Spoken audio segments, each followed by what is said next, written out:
There's a moment right after death when the soul turns back to look at its body one last time. What it sees in that moment can change everything.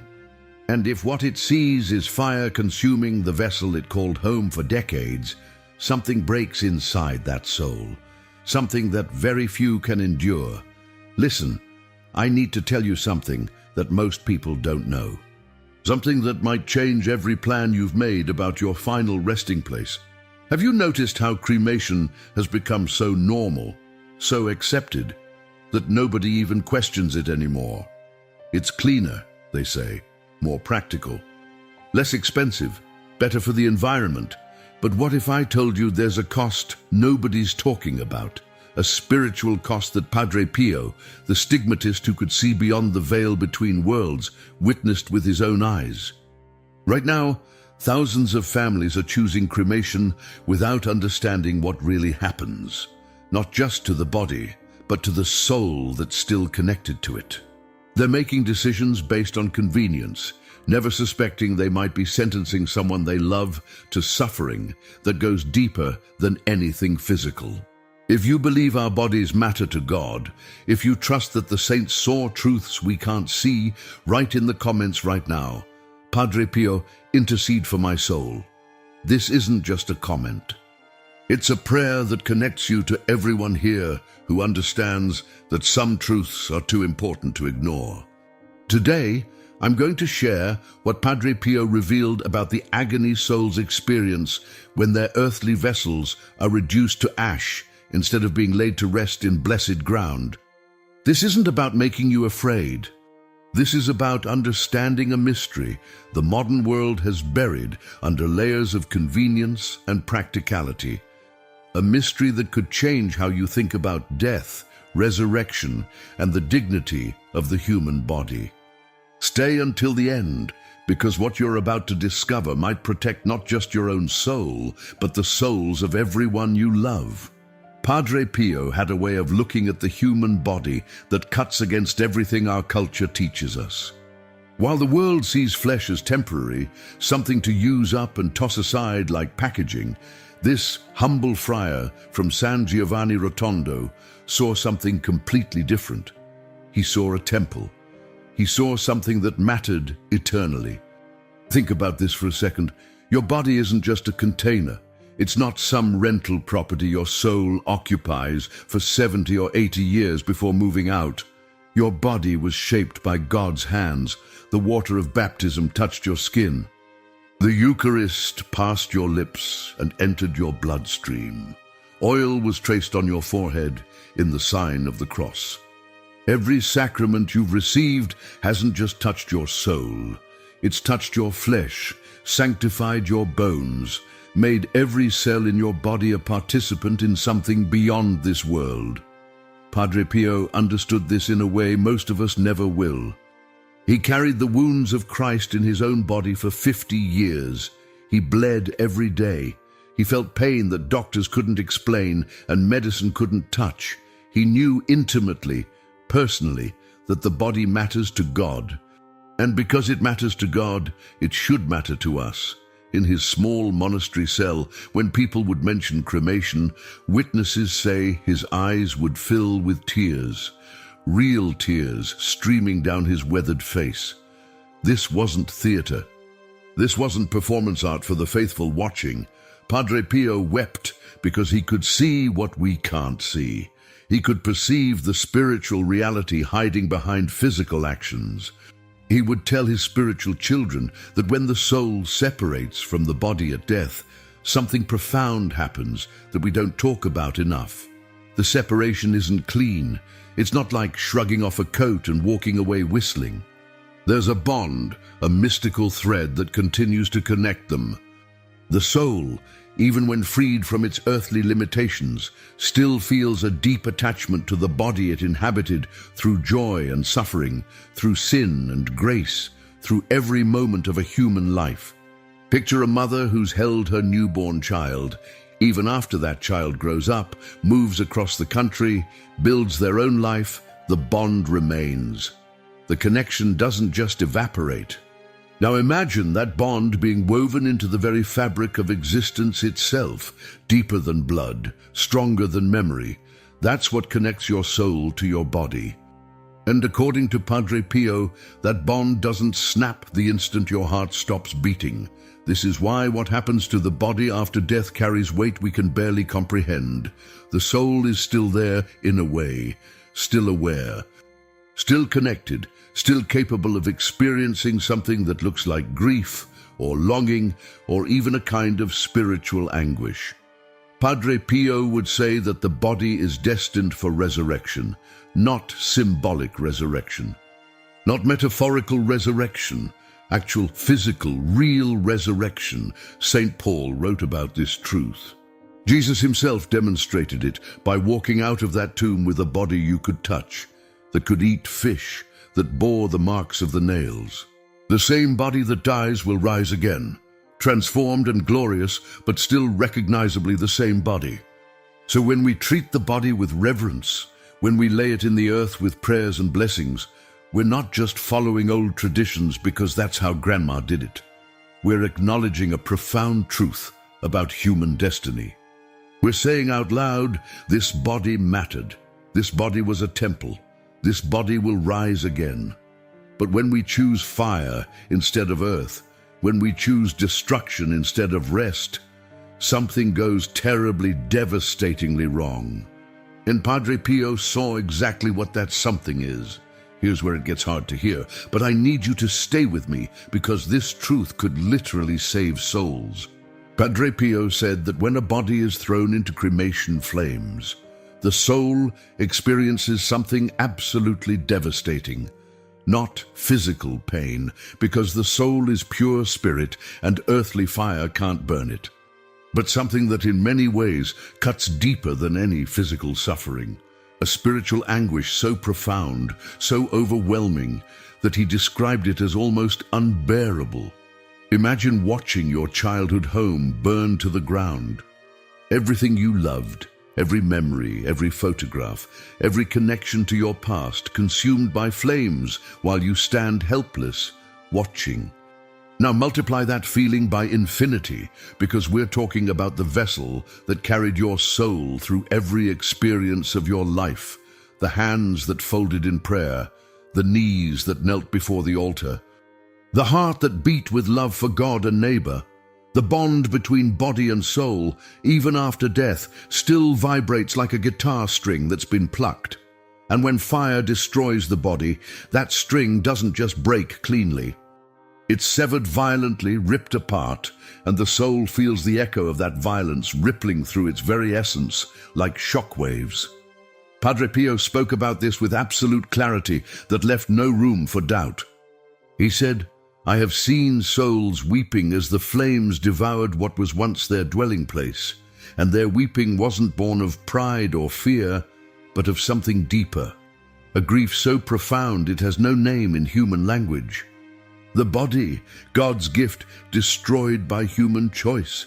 Think about what he's really saying here. These aren't souls in hell. These aren't souls being punished for terrible sins. These are ordinary souls, people like you and me, grandmothers and fathers and children, who made a decision, or whose families made a decision, without understanding the spiritual weight of what they were doing. There's a testimony that reached Padre Pio's ears that shook him deeply.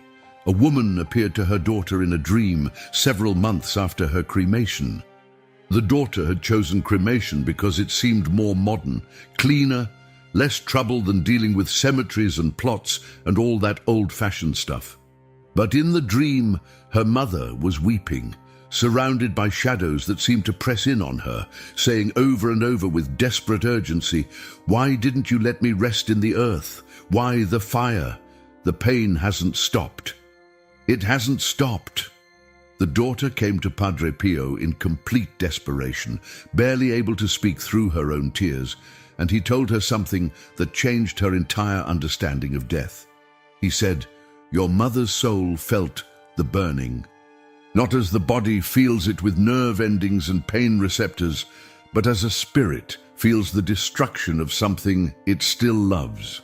The link between her soul and her body was severed by violence. and that violence left a wound that only prayer and God's mercy can heal. This isn't about scaring anyone into submission. This is about understanding reality as it actually exists, not as we wish it would be. Padre Pio explained that when the body burns, the soul perceives it as a kind of rejection, as if everything it was, everything it accomplished during a lifetime, every sacrament received in that flesh, is being erased by human hands. The grace that flowed through those veins, the temples of the Spirit that dwelled in that flesh, all reduced to ash in a matter of hours. The connection doesn't die when the heart stops.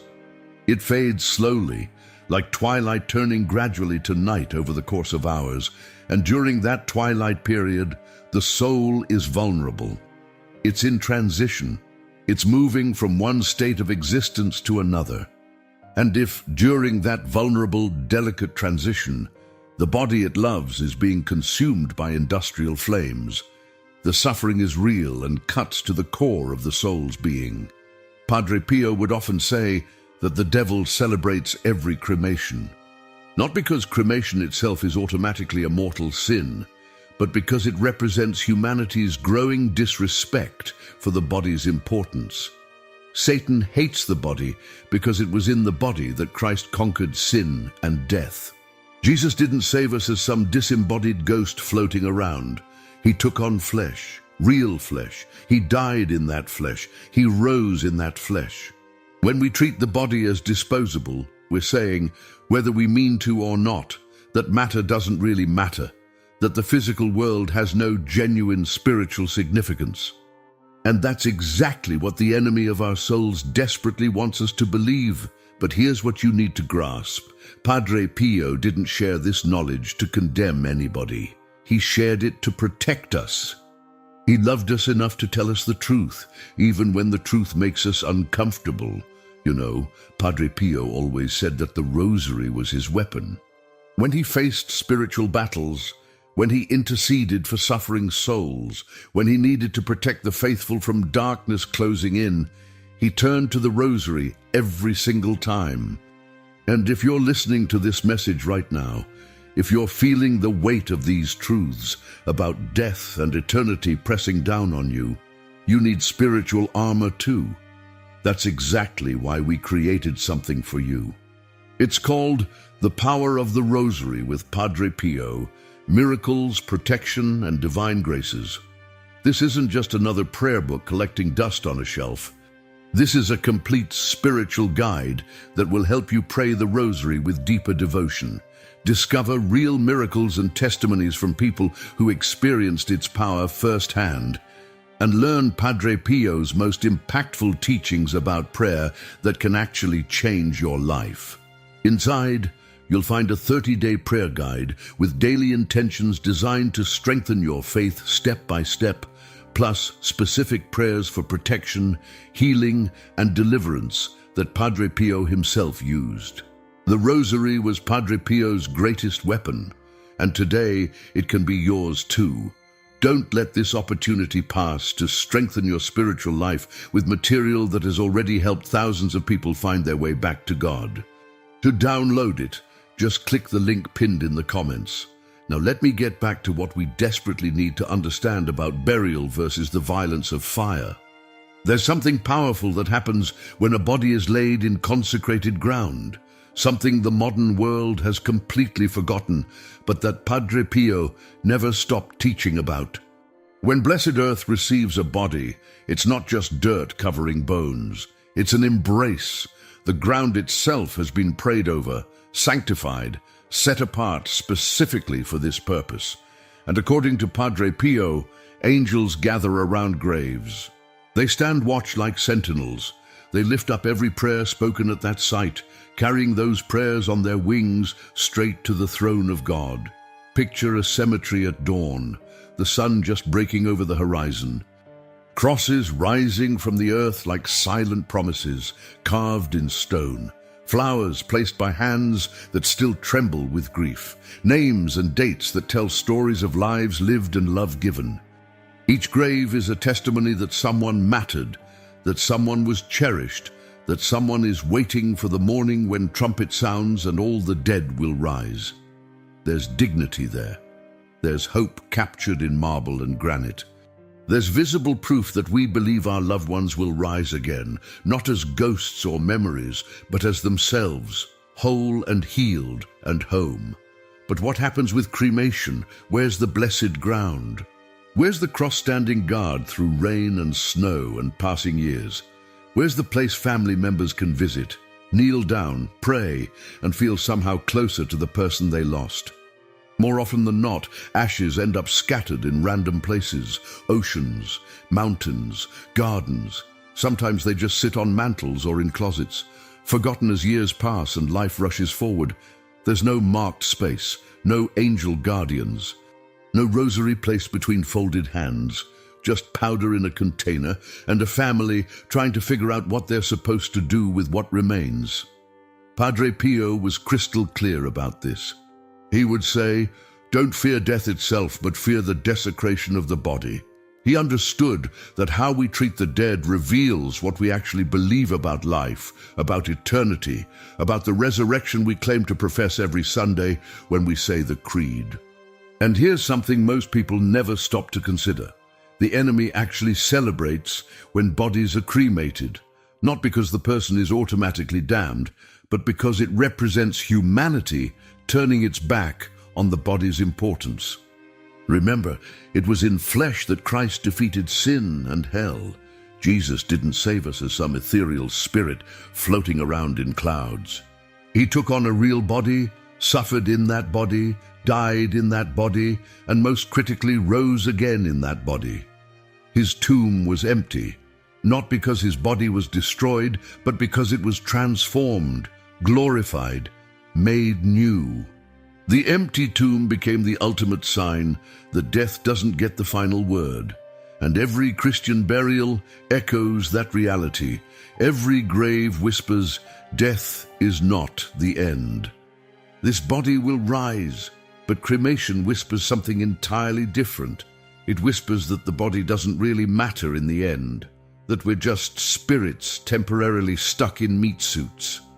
That when we die, we shed the physical like a snake sheds its skin, and good riddance to the whole messy business. That's not what Jesus taught. That's not what Jesus demonstrated. That's not what the saints believed through 2,000 years of Christian tradition. Padre Pio would remind people that even in the Old Testament, thousands of years before Christ walked dusty roads in Galilee, God's people understood the importance of proper burial. Abraham bought a tomb for Sarah and paid good money for it because it mattered deeply where her body would rest. Joseph made his family swear a binding oath that when he died in Egypt, his bones would be carried all the way back to the Promised Land. These weren't superstitious people following meaningless rituals. They understood something profound about the connection between body, soul, and eternal destiny. Every burial recorded in Scripture included prayer, blessing, and hope woven through every action. There was ritual. There was meaning. There was acknowledgement that something worthy of reverence was happening. But modern cremation strips all of that away in the name of efficiency. It makes death quick, clean, problem solved. No mess, no fuss. No lingering at gravesides with tears streaming down faces while prayers are whispered into cold air. But here's what gets lost in all that efficiency and convenience. We lose contact with genuine grief. We lose contact with mystery. We lose contact with faith in the resurrection that's supposed to be the beating heart of everything we believe. Everything becomes sanitized, rushed, checked off the to-do list before we've even processed what actually happened. Padre Pio had visions of purgatory, you understand. He could see souls there as clearly as you see the person sitting next to you. Souls suffering not from hellfire, but from the purifying flames of God's love, being cleansed and prepared for heaven like gold refined in fire. And he said that many souls suffered far more intensely because their bodies had been cremated without proper love, without the blessings that ease the soul's journey, without the prayers and rituals that have carried Christians through death for centuries. He made a distinction that's absolutely crucial to grasp. He said, "The fire of purgatory purifies with love. It's God's mercy burning away everything that keeps us from Him. But the fire of cremation comes from a cold human decision, calculated and efficient, and the soul feels it as rejection, as abandonment, as if even in death nobody cared enough to honor what mattered." Can you even imagine that kind of suffering? Picture it. The soul separates from its body and then watches helplessly, unable to intervene, as those remains are handed over to roaring flames without a prayer, without a cross traced in blessing, without anyone acknowledging that something deserving of reverence just died. The soul isn't experiencing physical pain with nerves and tissue, but something far worse. A spiritual desolation so deep it feels like being systematically erased from existence itself. So let me ask you something directly. Have you ever really sat down and thought about what it means for your body to rest? Have you seriously considered what resurrection actually looks like in reality? Or have you just accepted whatever the culture around you says is normal and moved on with your life? Jesus made us a promise. He didn't promise that our spirits would float around in some vague, ethereal heaven forever, like cartoon ghosts. He promised resurrection, real, physical, you can touch it resurrection. St. Paul put it clearly when he wrote to the Corinthians, "What is sown in corruption will rise beyond corruption. What is sown in weakness will rise in power." He's talking about the body, your body, my body. These very bones and this flesh we carry around every day. But here's the question that should shake every one of us awake at 3 in the morning. If we destroy the body completely, what seed remains to bloom in eternity? If we reduce everything to ash and scatter it to the 4 winds, what's left to be raised when Christ returns and calls every soul back to its body? Now, I already know what some people will say. Well, God is all-powerful. He can resurrect us from ashes just as easily as from dust decomposing in a grave. And yes, that's technically true. God can do absolutely anything. But that response completely misses the point we're trying to make here. The question isn't about God's power. Nobody's questioning whether God can do it. The question is about our faith, our reverence, our understanding of what the body actually means in God's plan for humanity. There's a reason that for 2,000 years, Christians buried their dead with prayers and tears and hope. There's a reason the early church fought hard against cremation when pagan Rome practiced it as standard procedure. There's a reason that old Catholic cemeteries were called camposantos in Spanish and Italian, which literally means blessed fields, or places where the departed rest in peace. These weren't just convenient locations to dump corpses and forget about them. They were fields where bodies slept like seeds in dark soil, waiting for harvest day, waiting for the trumpet to sound across the world. Waiting for that moment when Christ returns in glory and calls every soul back to its body, transformed and made new. Every cross standing over a grave is a silent prophecy carved in stone or wood.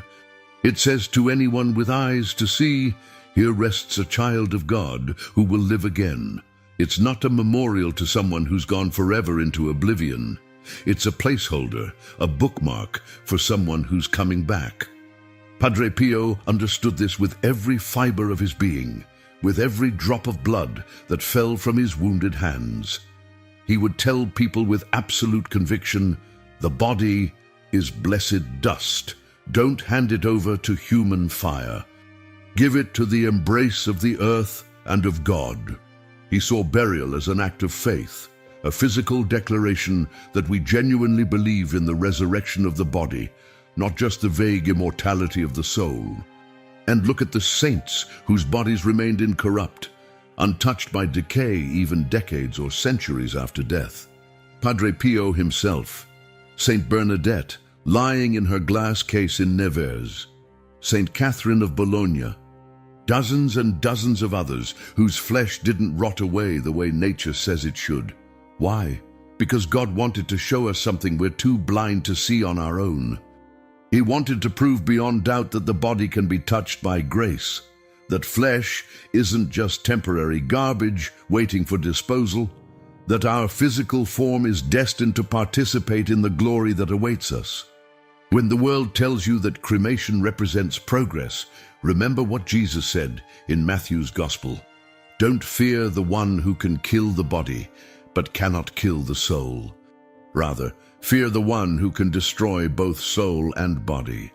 What we do with the body isn't separate from spiritual reality like we want to believe. It's not just practical decision-making with no eternal consequences.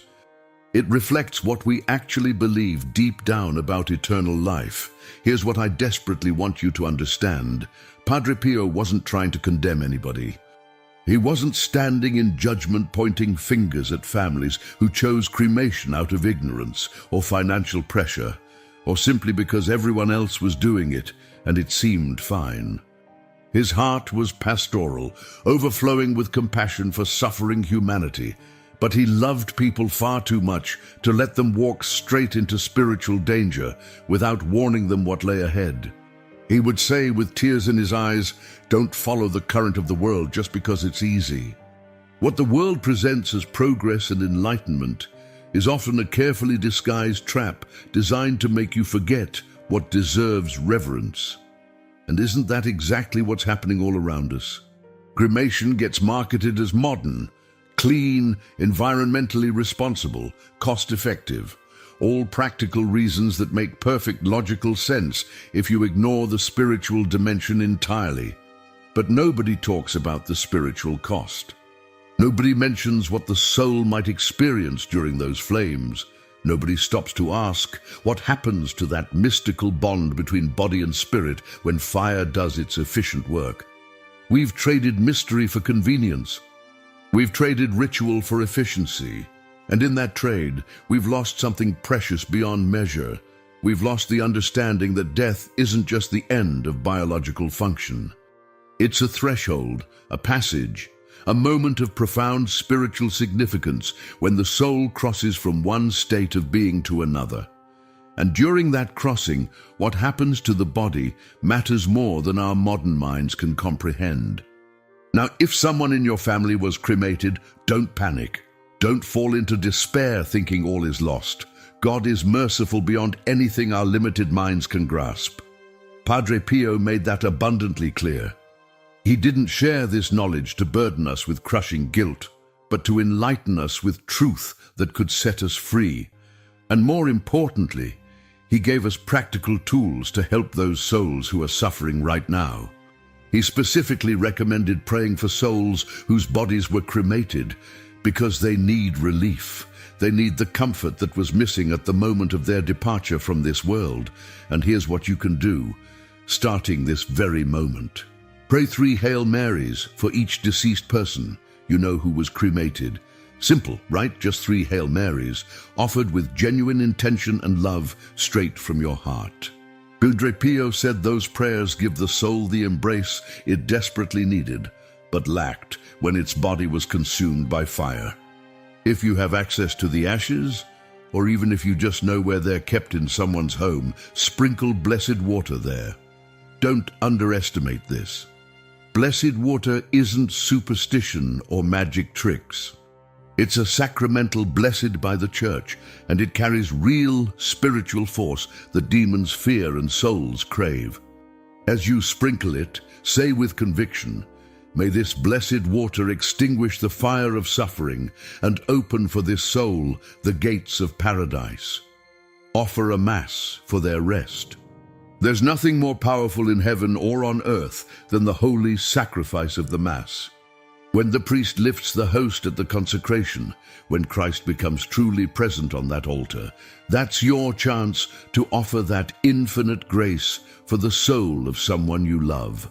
Go to your parish this week. Request a Mass intention. It's one of the greatest acts of charity you can possibly perform for the dead.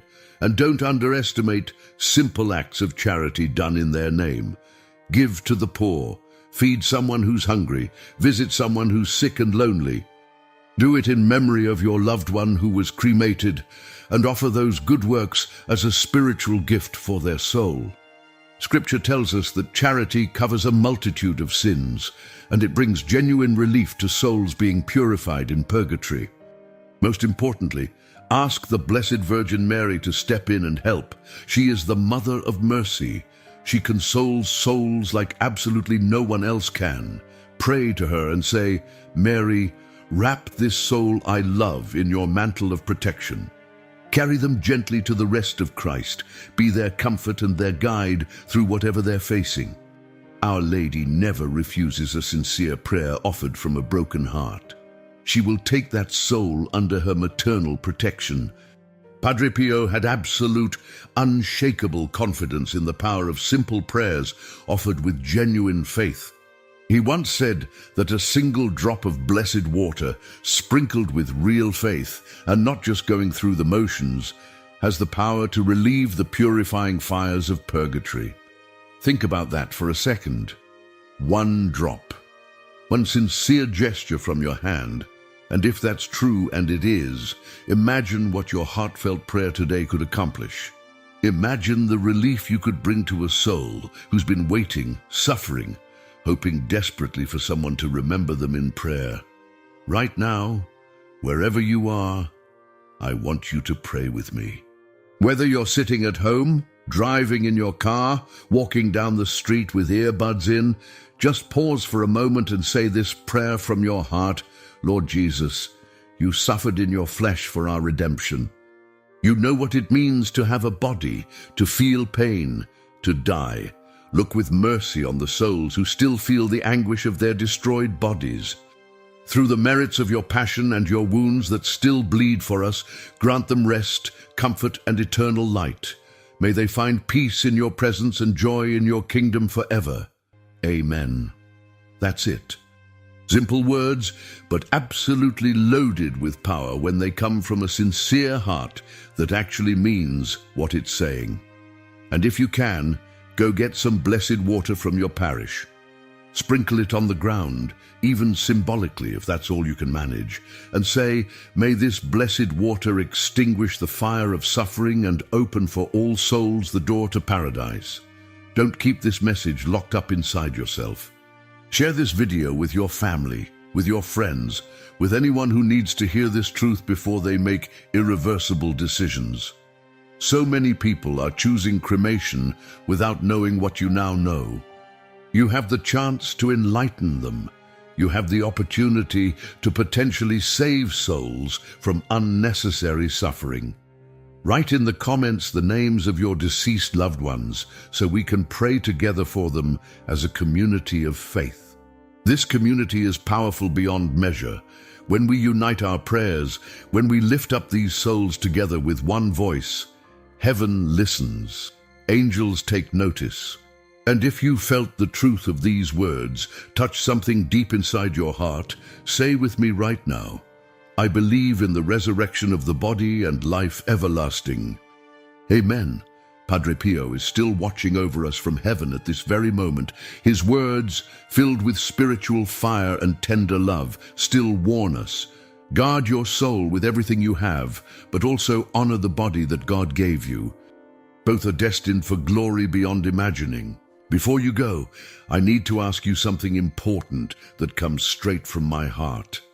This channel exists for one purpose: to spread the teachings of Padre Pio, to bring hope and genuine faith to people who are searching desperately for truth in a world that's increasingly confused and lost. But we can't do this work alone. We need your help. If this message touched your heart, if something stirred inside you while listening, hit that like button right now. It's not about ego or popularity contests. Every like helps this video reach more people who need to hear it. Share this video so it can spread to others who are making decisions about cremation without understanding the spiritual weight of what they're choosing. And if you haven't already, subscribe to this channel and become part of this community of faith. We're building something here. A place where truth isn't watered down, where the teachings of the saints aren't forgotten, where people can find answers to questions nobody else wants to address. Consider becoming a member of this channel. Your support, whatever you can offer, allows us to keep creating content that genuinely changes lives, that brings people closer to God, that spreads the wisdom of saints like Padre Pio, who soar beyond what our limited eyes can see.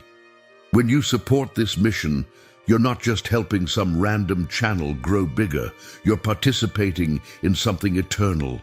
You're helping souls find their way home to God. We're all in this together, walking the same path of faith, learning from those who walked it before us and left us their wisdom. Padre Pio left us a legacy of genuine holiness, and it's our responsibility, our sacred duty, to make sure that legacy doesn't fade away in a world that wants to forget. Thank you for being here. Thank you for listening with an open heart.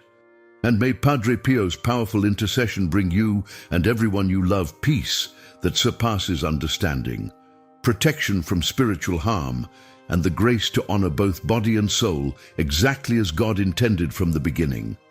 Until next time, keep praying, keep believing, and keep your faith burning strong no matter what the world throws at you. Have you ever walked into your home and felt something wasn't quite right? That invisible weight pressing down on your shoulders the moment you cross your threshold. Many people experience this sensation without understanding what it truly means. Today, I'm going to reveal something that Padre Pio, one of the most powerful saints in history, shared only with his closest followers, a secret that has been kept hidden for decades but has now become essential in these challenging spiritual times. Your home is much more than just walls and a roof. It's a sanctuary, a sacred space where your family should feel protected, at peace and blessed. But what if I told you that right now, at this very moment, there might be unseen influences affecting your family's well-being, finances, and harmony? What if the doorway to your home, the very entrance you use every day, is actually a spiritual portal that could be allowing negative energies to enter freely? Padre Pio understood something profound about our homes that most people remain completely unaware of. He knew that the main entrance to any dwelling is not merely a physical structure. It's the energetic gateway through which both blessings and hardships can enter. Without the right protection, this entrance becomes vulnerable, exposing your loved ones to spiritual dangers that manifest as unexplained illnesses, persistent family conflicts, financial blockages, and even deliberate spiritual attacks. I want you to pause for a moment and reflect. Have you noticed unusual patterns in your home lately? Family members arguing more frequently for seemingly no reason? Electronics breaking down unexpectedly? Plants near your doorway withering despite your care? Persistent fatigue or sleep disturbances that doctors can't explain? These aren't coincidences. They're signs that your home may be spiritually compromised. Padre Pio, with his profound spiritual gifts, could see what most of us cannot. With his stigmata, the physical wounds of Christ that he carried for over 50 years, he was given special insights into the spiritual realm. He could instantly recognize when a home was under negative influence, and he developed a specific method of protection that he taught to those seeking his guidance. This method is remarkably simple, yet extraordinarily powerful. One woman came to Padre Pio in tears. Her family was falling apart, constant arguments, her children becoming increasingly disobedient, her husband distant and irritable. Medical issues kept arising without explanation, and their finances were in ruins despite their hard work. Padre Pio didn't ask about their relationships or their budget. Instead, he asked one surprising question: "What protection do you have at your doorway?" The woman was confused. She had never considered that her family's troubles might have a spiritual origin, entering through the unprotected gateway of her home. The spiritual world is constantly interacting with our physical reality in ways most people don't perceive. Just as sunlight streams through an open window, spiritual influences, both positive and negative, flow through the energetic openings of our homes. Your front door isn't just a physical barrier, it's a threshold between worlds. And in today's spiritual climate, leaving this threshold unprotected is like leaving your house unlocked in a neighborhood known for break-ins. What makes this knowledge so critical now? Padre Pio foresaw that in our times, spiritual battles would intensify. The protective boundaries between the seen and unseen worlds would thin, requiring more vigilant spiritual protection. He said, "The home is where the family's spiritual foundation is built or broken. Protect the entrance, and you protect everything within." I'm not speaking about abstract concepts. These are practical, observable realities that affect your daily life in tangible ways. The method of protection I'm about to reveal isn't based on superstition or fear. It's founded on ancient wisdom that Padre Pio, with his extraordinary spiritual gifts, confirmed and enhanced. Before I share this powerful protection method with you, I want you to know that thousands of families have already experienced its transformative effects. Homes that once felt heavy and troubled have become sanctuaries of peace. Relationships that were strained have healed. Financial blockages that seemed insurmountable have dissolved, all through a simple yet profoundly effective protection ritual that anyone can perform. If you believe in the power of spiritual protection and want to safeguard your loved ones from negative influences, type "Protect my home, Padre Pio" in the comments. This simple act of faith begins the connection to the spiritual assistance that Padre Pio continues to provide to those who seek his intercession. Now let me show you exactly how to recognize if your home is vulnerable and what might already be affecting your family without you realizing it. The signs are subtle but unmistakable once you know what to look for. And more importantly, I'll reveal Padre Pio's definitive method for creating an impenetrable spiritual barrier at your doorway, one that allows blessings to flow in while keeping harmful influences firmly out. Your home should be the safest place on earth for you and your family. By the end of this video, you'll have the knowledge to ensure it truly is. Stay with me, because what I'm about to share could completely transform your home environment and the well-being of everyone who lives within it. Let me reveal to you the 5 invisible spiritual dangers that might be affecting your home right now. Padre Pio, with his extraordinary spiritual vision, could see these influences as clearly as we see physical objects. He understood that recognizing these dangers is the first step toward effective protection.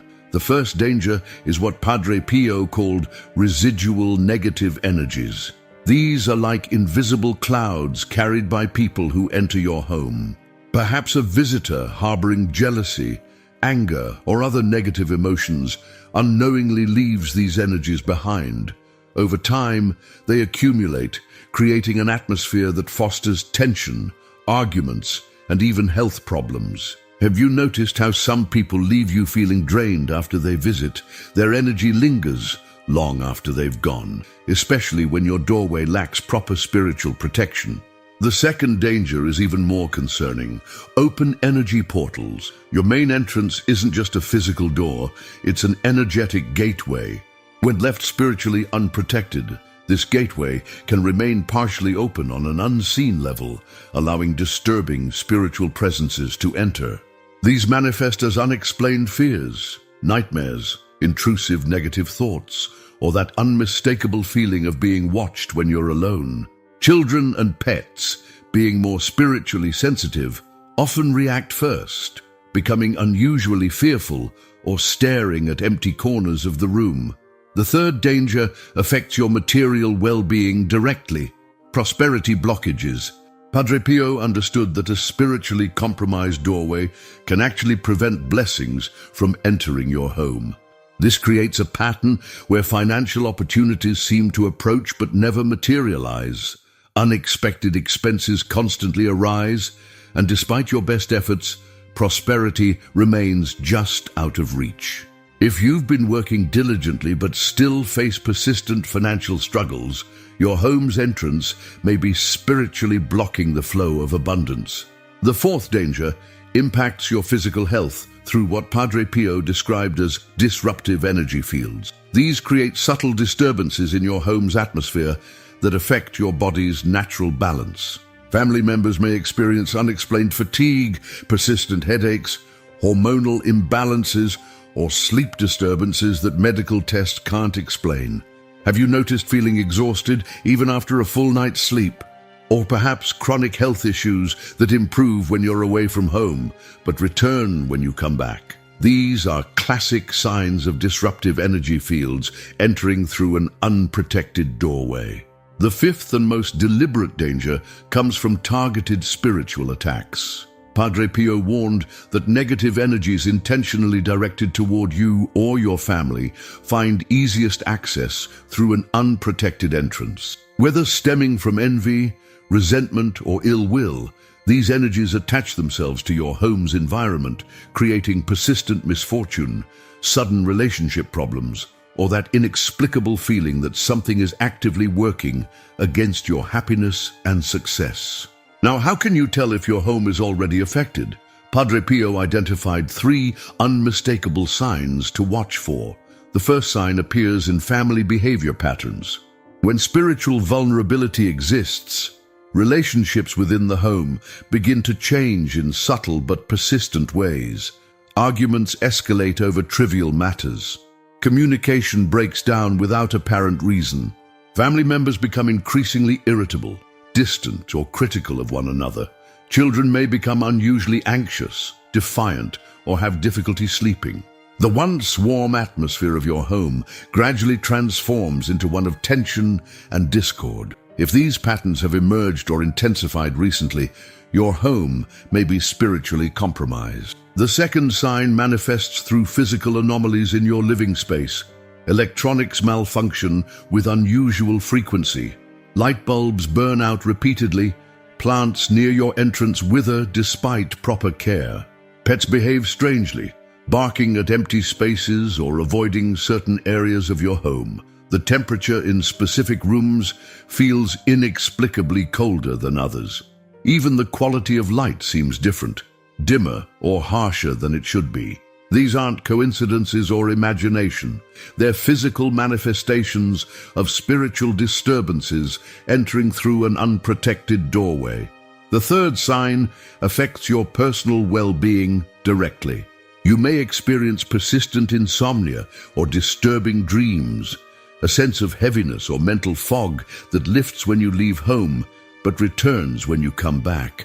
Unusual mood swings that don't align with your normal emotional patterns. Chronic fatigue that rest doesn't seem to remedy.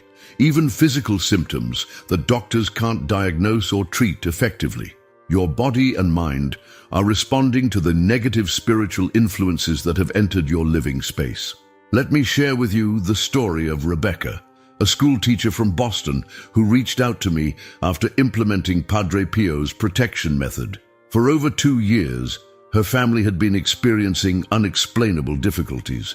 Her teenage son, once cheerful and outgoing, had become withdrawn and struggled with persistent anxiety. Her husband faced one professional setback after another, despite his qualifications and hard work. Rebecca herself suffered from chronic migraines and insomnia that no medication seemed to help. "We tried everything," she told me. "Therapy for our son, career counseling for my husband, every medical test imaginable for my health issues. Nothing helped. Our home, which once felt like our sanctuary, became a place of tension and exhaustion. We even considered moving, thinking there might be environmental issues with the house itself." Then Rebecca learned about Padre Pio's method for protecting the home entrance.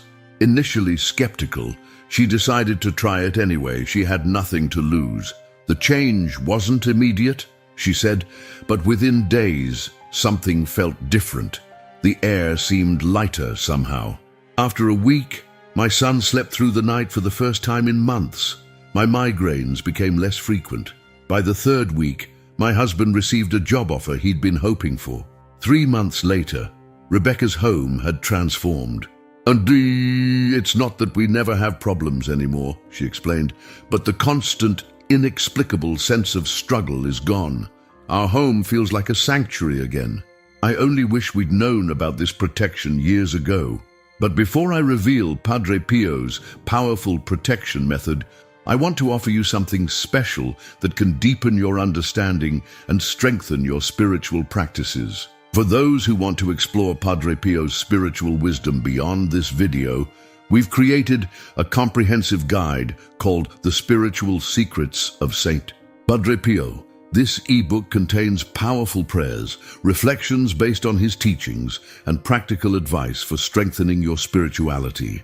It includes additional protection methods for different areas of your life, special novenas for specific needs, and Padre Pio's guidance on maintaining spiritual health in challenging times. This valuable resource is available through the link pinned in the comments section. It perfectly complements the protection method I'm about to share with you, providing a complete system for spiritual well-being based on Padre Pio's timeless wisdom. Many who have applied these teachings report profound transformations in their lives, experiencing greater peace, protection, and spiritual connection. Now let's continue with our main focus, understanding why some common attempts at home protection fail, and what Padre Pio taught about creating truly effective spiritual safeguards for your home. Many people sense that something isn't right in their home and attempt various forms of spiritual protection. Yet despite these efforts, the problems persist or even intensify. Why? According to Padre Pio, there are 3 critical mistakes that render most protection attempts ineffective. Mistakes you might be making right now without realizing it.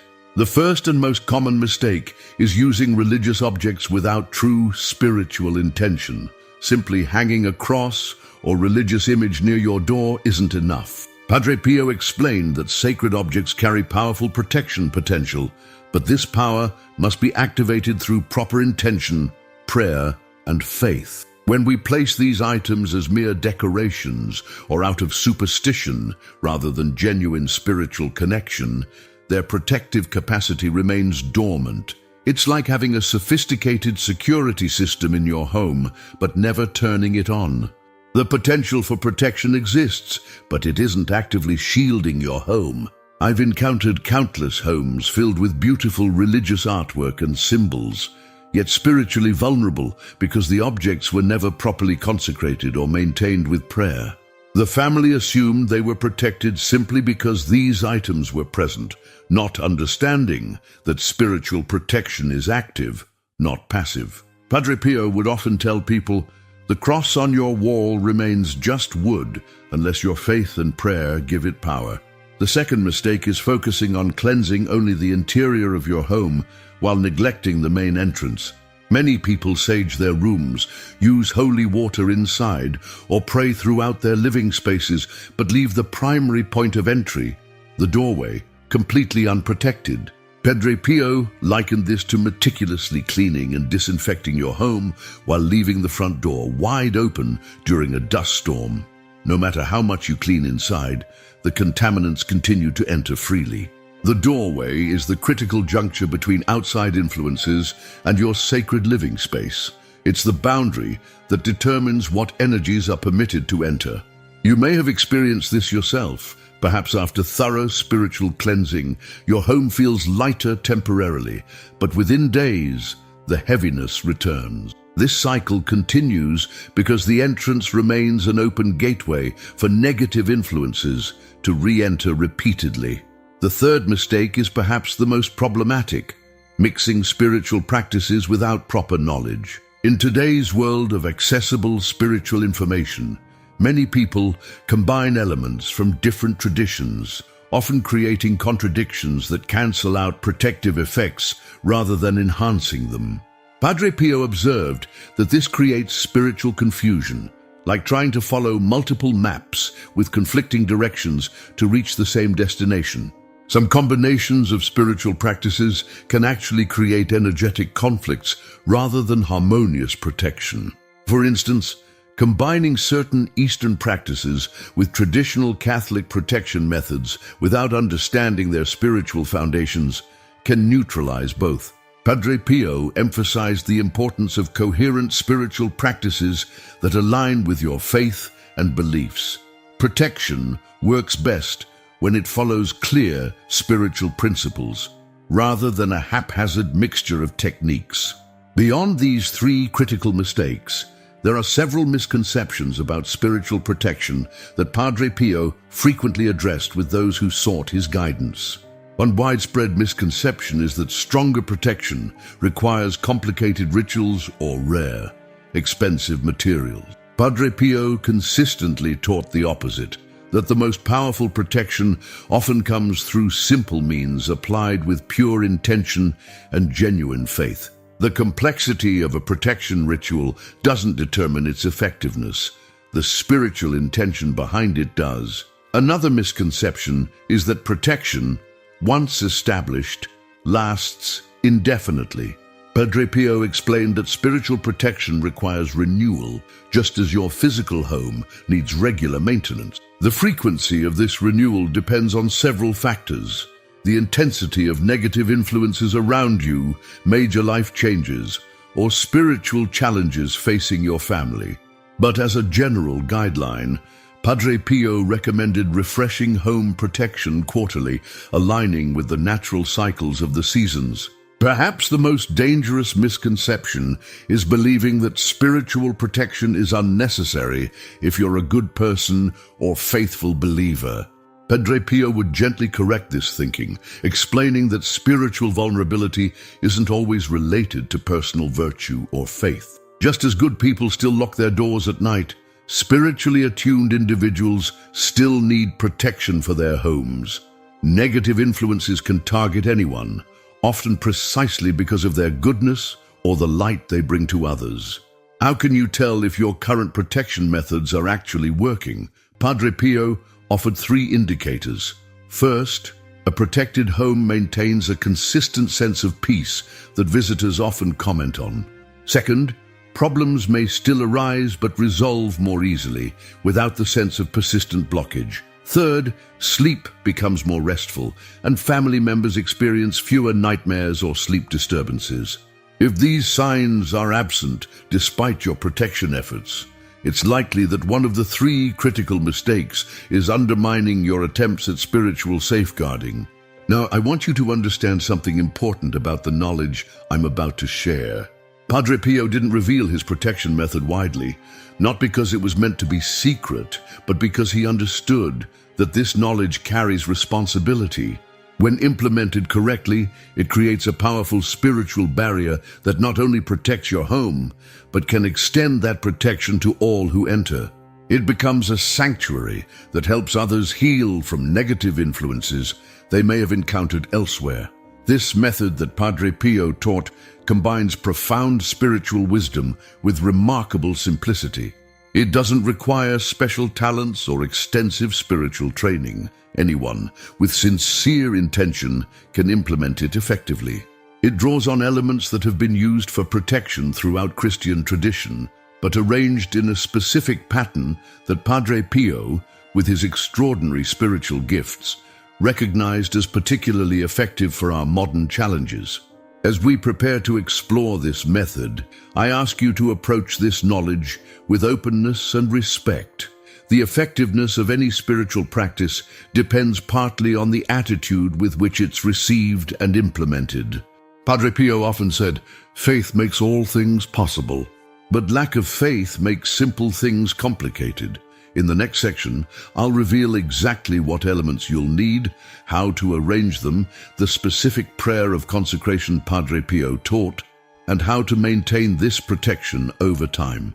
This isn't complicated spiritual theory.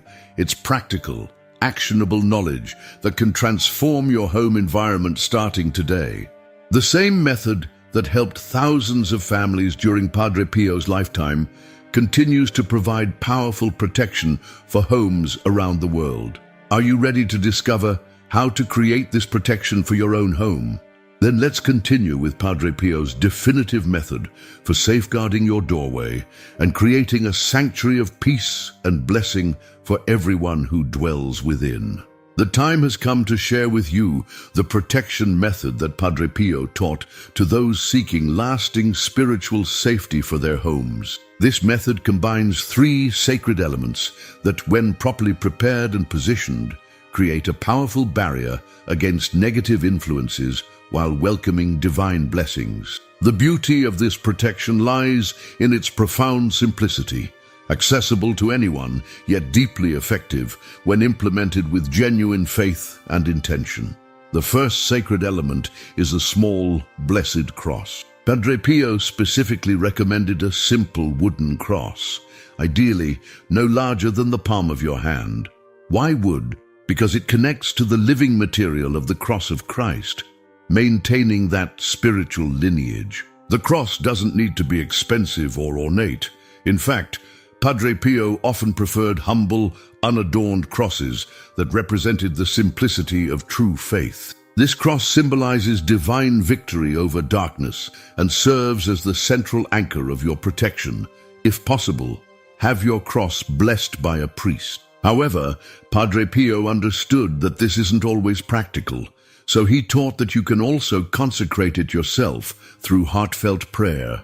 Hold the cross between your palms, close your eyes, and simply ask that it be blessed and filled with protective power. Your sincere faith activates its protective properties just as surely as formal blessing. The second element involves olive branches. Olive branches have been symbols of peace and divine blessing since biblical times. The olive tree is mentioned repeatedly in sacred texts as representing God's provision and protection. When Noah sent a dove from the ark, it returned with an olive branch, signaling the end of divine judgment and the beginning of new life. This powerful symbolism is why Padre Pio specifically chose olive as a key component of home protection. You'll need a few small olive branches or leaves. Fresh is ideal, but dried olive leaves work just as effectively. Their protective properties remain intact. If olive branches are not available in your area, Padre Pio offered an alternative. Any evergreen branches can substitute, as they carry similar symbolic meanings of eternal life and protection. Some people even use olive oil applied to small branches of any available tree, combining the materials in a way that honors the intention. The third and final element is holy water. Water has been used in purification rituals across virtually all spiritual traditions, and for good reason. It has the unique ability to cleanse on both physical and spiritual levels. Holy water, specifically, carries the concentrated intention of blessing and protection. Padre Pio would explain that holy water isn't just symbolically powerful. It actually carries vibrational properties that disrupt and dissolve negative energies. You can obtain holy water from a church, or you can create blessed water at home. To do this, place pure water in a clean glass container. Hold your hands over it and pray with intention for the water to be blessed and filled with divine protective properties. Padre Pio taught that the power doesn't come from elaborate rituals, but from the purity of intention behind them. Now, let me share exactly how these three elements work together in Padre Pio's protection method. First, you'll need to prepare your doorway. Choose a time when you can work undisturbed, preferably during daylight hours. Begin by cleaning the area around your main entrance, physically cleaning with the intention of also clearing any spiritual residue. As you clean, you might say a simple prayer like, I cleanse this entrance of all negativity, making way for divine protection. Next, take the small blessed cross and place it centrally at the top of your doorframe. If mounting it directly isn't possible, Padre Pio suggested placing it as close as possible to the upper center of the doorframe, whether visible or concealed. What matters most is its presence, not its visibility. Some people prefer to keep the protection elements hidden, which is perfectly acceptable. Spiritual protection works whether seen or unseen. As you position the cross, say, "Through this holy cross, I establish divine protection over this entrance." Only light and blessing may pass through this doorway. Now, arrange the olive branches in a subtle arc or semicircle above the door, with the cross as the center point. If using actual branches isn't practical, Padre Pio offered alternatives.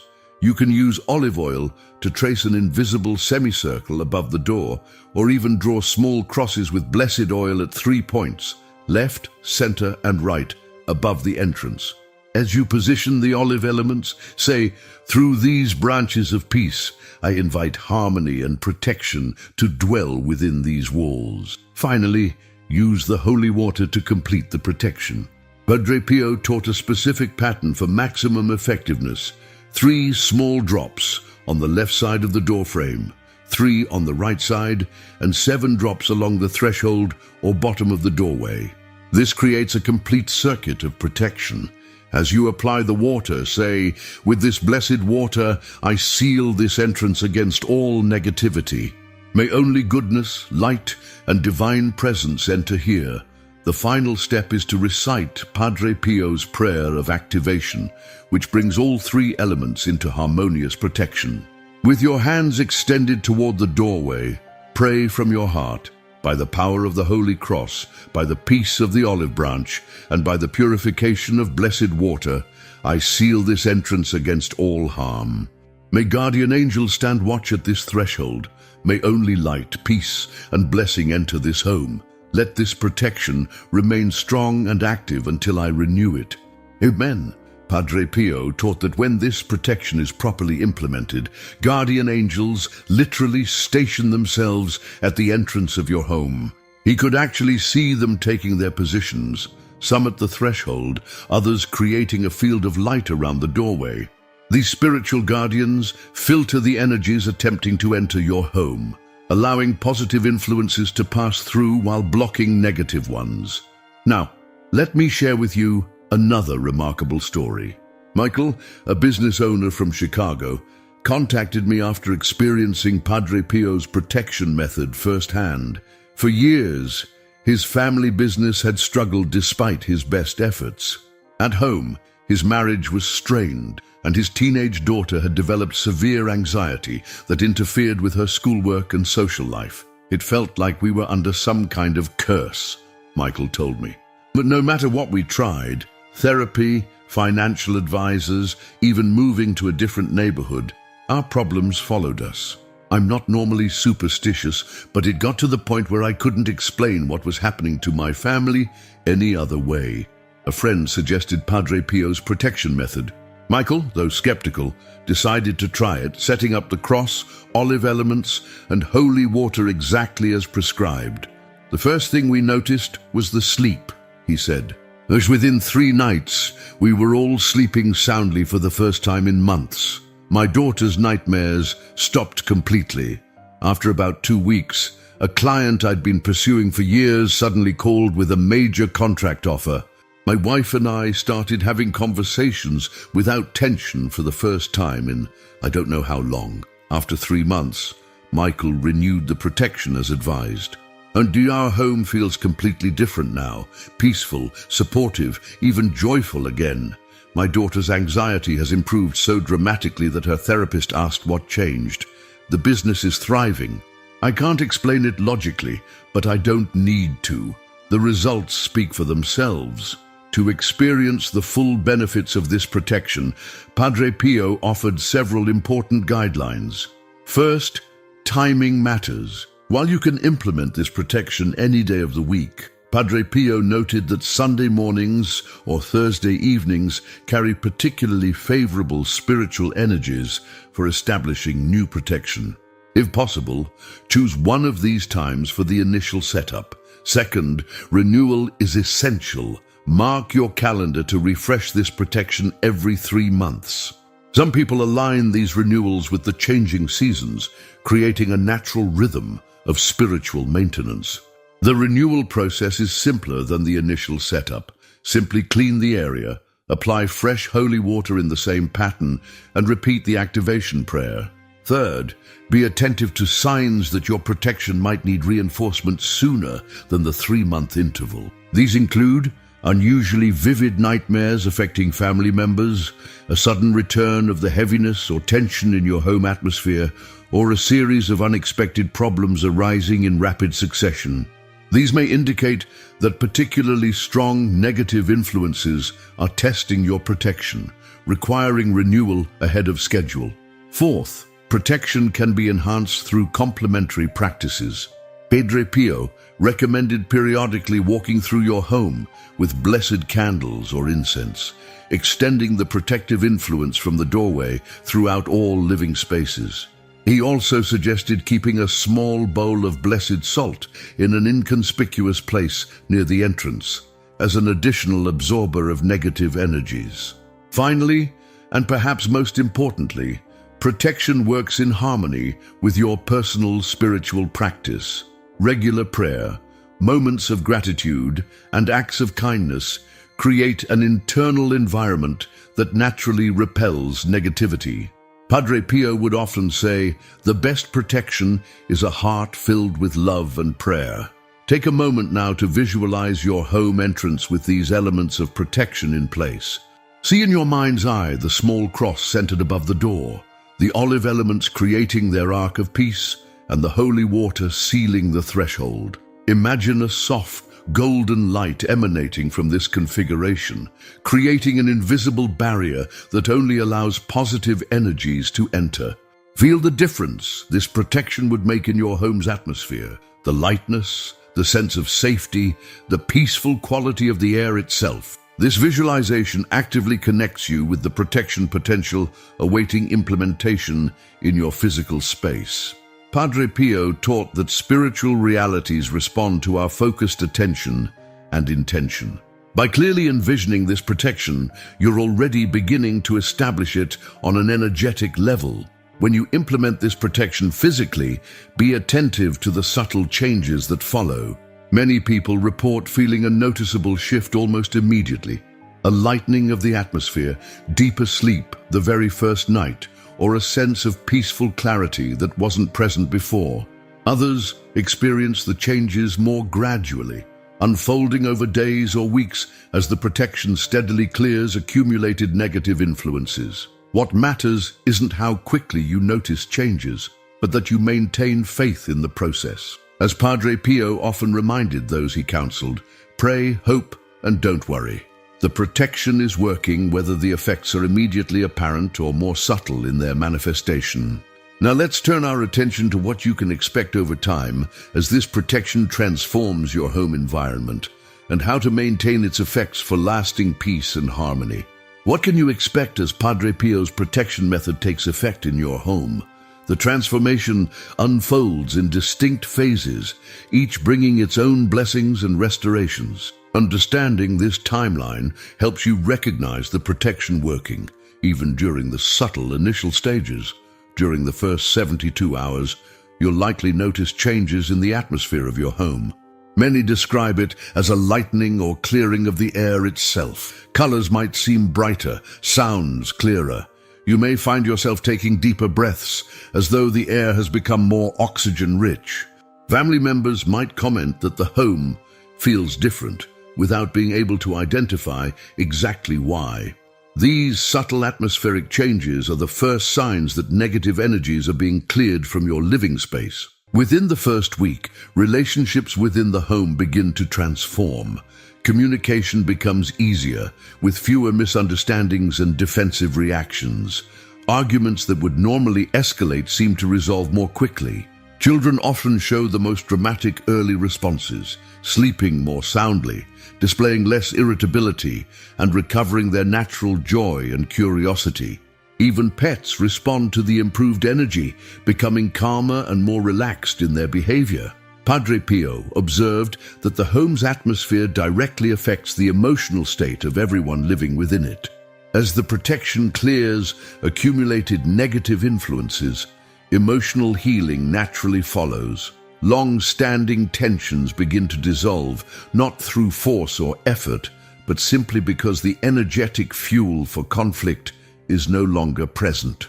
By the second week, material aspects of life often begin to shift. This is when many report unexpected financial improvements, job offers appearing, delayed payments finally arriving, or creative solutions emerging for persistent problems. The protection doesn't just shield against negative energies, it also opens pathways for blessings to enter more freely.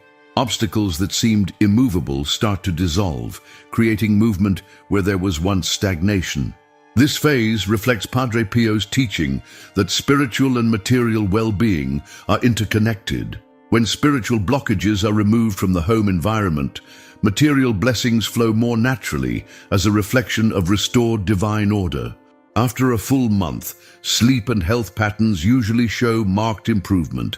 Insomnia diminishes, nightmares decrease or disappear entirely, and the quality of rest deepens. Physical symptoms that seemed resistant to treatment often begin to respond more favorably. Headaches, digestive issues, and chronic fatigue frequently show improvement as the body's natural healing abilities function more effectively in a protected environment. Padre Pio understood that much of our physical suffering has spiritual components. While the protection doesn't replace medical care, it creates conditions where both conventional and spiritual healing can work more effectively. The body's innate healing intelligence responds powerfully to an environment free from energetic interference. At the 3-month mark, when it's time to renew the protection, you'll likely realize just how profound the transformation has been. Looking back, many people are astonished at the cumulative changes in their home life. Relationships that were once strained have found new harmony. Health issues have improved or resolved. Financial situations have stabilized or flourished. The home itself feels like a true sanctuary, a place of peace, rest, and spiritual nourishment. This is when Padre Pio's protection reaches its full maturity, establishing what he called a permanent field of blessing that maintains itself through the regular renewals. It's not that challenges never occur. Life still brings its lessons and growth opportunities, but within a protected home, these challenges are met with greater clarity, strength, and support. Problems no longer seem to compound and intensify as they once did. One of the most beautiful aspects of this protection is how it extends to visitors in your home. Friends, family members, and even strangers who enter your space often comment on the peaceful atmosphere. Some find themselves spontaneously sharing concerns or seeking advice, unconsciously recognizing your home as a safe space for emotional and spiritual healing. In this way, your protected home becomes a blessing not only for your family, but for everyone who crosses its threshold. This ripple effect of blessing was very important to Padre Pio. He saw protected homes as points of light in a challenging world, places where divine presence could touch not just one family, but an entire community through the interactions that naturally occur in daily life. I want to emphasize something crucial. This protection doesn't create a perfect, problem-free existence. What it does is far more valuable. It establishes spiritual conditions where life's inevitable challenges can be met with greater clarity, strength, and divine support. As Padre Pio often reminded those who sought his guidance, the challenges don't disappear. We become stronger in facing them. The most profound transformation occurs in how you perceive and respond to life itself. Many report a growing sense of trust and peace that extends beyond their home environment. Having experienced the tangible effects of spiritual protection, faith deepens from intellectual concept to lived reality. The invisible becomes undeniably real through its visible effects. This was always Padre Pio's greatest hope for those he helped. Not just that their immediate problems would resolve, but that they would develop a more vibrant, personal relationship with spiritual reality. Protection of the home was, for him, a gateway to deeper spiritual awakening. As we reach the conclusion of our time together, I want to share one final insight from Padre Pio about home protection. He taught that while the method I've shared creates powerful external protection, it works in harmony with the internal protection of a heart aligned with love and truth. External protection creates the space. Internal spiritual growth fills that space with light. This is why Padre Pio encouraged daily moments of gratitude and prayer within the protected home. These practices aren't just religious obligations, they're active participants in maintaining the home's sacred atmosphere. Even a few minutes each day acknowledging the blessings in your life and setting positive intentions for your family creates waves of harmonious energy that strengthen the protection already in place.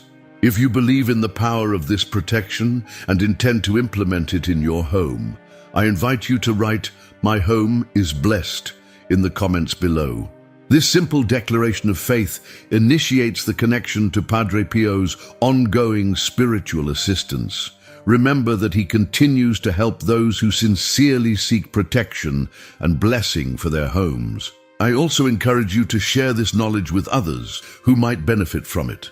Padre Pio taught that spiritual wisdom increases in power when shared with loving intention. By passing this information to someone whose home needs protection, you extend the circle of blessing and strengthen your own protection as well. Consider sharing this video with at least 3 people who might be experiencing signs of spiritual vulnerability in their homes. Before we part, I'd like to offer a simple blessing for your home, inspired by Padre Pio's own words of protection. May your home be sealed against all negativity and harm.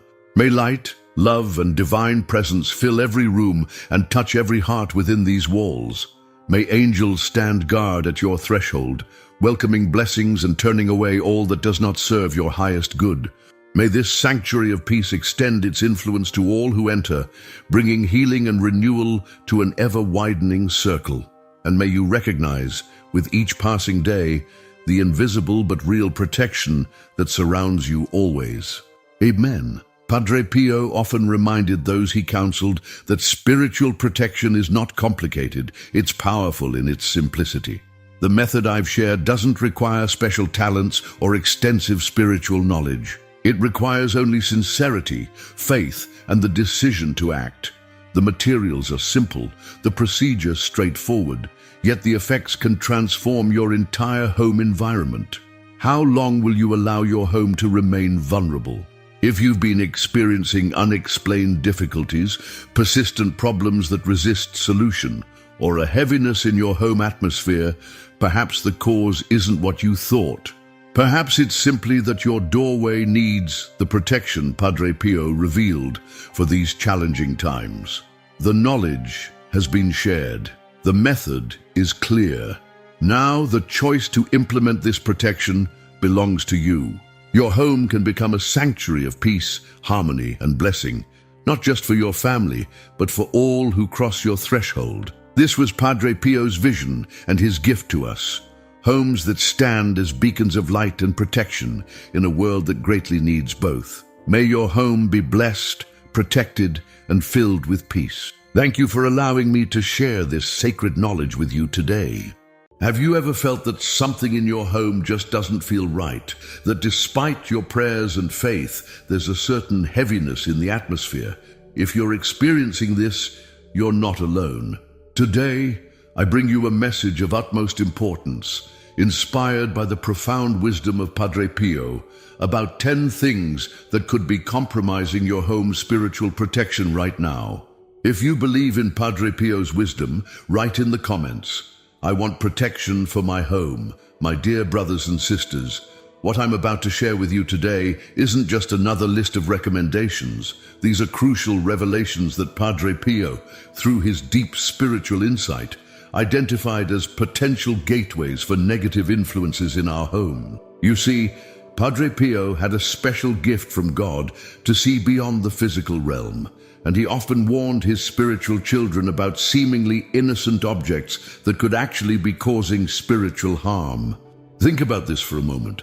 How many times have you accepted a gift, bought a decoration, or brought something into your home without realizing its spiritual significance?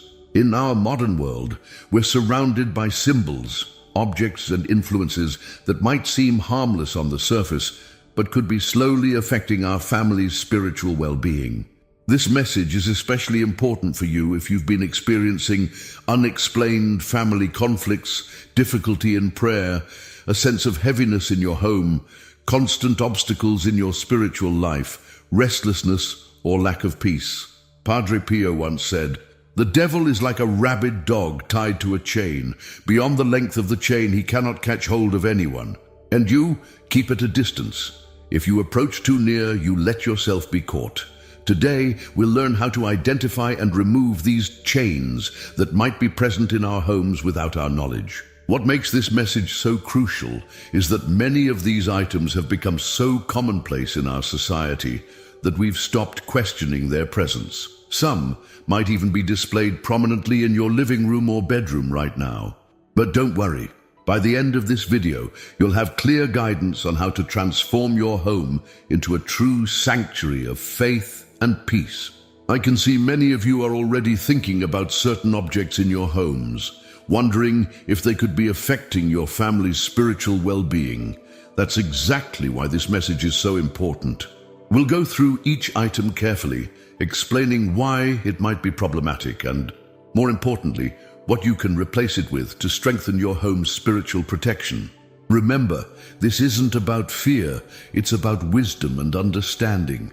It's about creating a home environment that truly nurtures your faith and protects your family. Padre Pio's teachings weren't meant to frighten us, but to guide us toward a more authentic and protected Catholic life. Before we dive into these 10 crucial items, I want you to take a moment to think about your home. Are you ready to make the necessary changes to ensure your family's spiritual protection? Are you prepared to learn what Padre Pio considered essential for maintaining a truly Catholic household? If you're ready to transform your home into a fortress of faith and protection, stay with me. Each revelation I'm about to share could be the key to bringing more peace, harmony, and spiritual strength to your family. And remember, if you believe in the power of these teachings, write "I want protection for my home" in the comments below. Let's begin this important journey together as we uncover the first of these 10 crucial items that Padre Pio warned us about. Let's start with something that might surprise many of you. Padre Pio was particularly concerned about objects that many consider to be simple decorations or gifts. The first item on our list is something you might have received as a present or bought thinking it would bring good luck. Elephant figurines, especially those with their trunks pointed upward. You might be wondering, but they're just decorations, aren't they? This is exactly where we need to be careful. These elephants, particularly when arranged in a line or displayed in certain numbers, are actually linked to practices and beliefs that go against our Catholic faith. They represent a form of superstition that subtly draws us away from trusting in God's providence. The second item Padre Pio warned about are dream catchers and mandalas. These might look beautiful hanging on your walls, but they carry deep spiritual significance from other religious traditions. When we display these items, we're unknowingly introducing elements of other spiritual practices into our Catholic homes. Next on our list is something that has become increasingly popular, the Hand of Fatima, or Hamsa hand. Many people wear this as jewelry or hang it in their homes, believing it offers protection. However, this symbol belongs to other religious traditions and can create spiritual confusion in your home. Remember, as Catholics, our protection comes from God through the intercession of saints and angels, not from symbolic objects. Another concerning item is the evil eye, or Turkish eye amulet. You might see these bright blue eyes everywhere, from jewelry to home decorations. But these objects represent a form of superstition that suggests we need protection from curses or envy through magical means rather than through our faith in God and the Church's teaching. Pyramids and crystal collections are next on our list. While they might seem harmless or even scientifically interesting, when used for supposed energy or healing properties, they enter the realm of New Age practices. Padre Pio emphasized that true healing and energy come from God's grace, not from objects or crystal formations. Let's talk about something that might be in your kitchen right now. Buddha statues or figurines of deities from other religions. Even when used purely as decoration, these items represent other religious beliefs and can create spiritual confusion in your home. The same applies to lucky cats, zodiac symbols, or any objects associated with fortune-telling or astrology. What about incense and certain types of wind chimes? While incense itself is used in Catholic liturgy, some types are specifically designed for non-Christian religious practices. Similarly, certain wind chimes are created with specific spiritual intentions from other traditions. It's important to be mindful of the origin and purpose of these items. Tarot cards, Ouija boards, or any divination tools absolutely must be removed from your home. Even if kept as curiosities or games, these items open doors to spiritual influences that directly contradict our Catholic faith. Padre Pio was extremely clear about the dangers of any form of divination or attempt to predict the future outside of God's providence. The final item in this category might surprise you: mirrors placed opposite beds or in certain arrangements. While mirrors are obviously necessary items, Padre Pio advised against placing them in ways that might disturb peaceful sleep or create negative energy in sleeping areas. This isn't superstition. It's about creating a peaceful environment that promotes rest and prayer. What should you do if you find these items in your home? First, don't panic. The fact that you're learning about this now is already a grace from God. Instead of throwing these items away, I recommend blessing them with holy water, then respectfully disposing of them.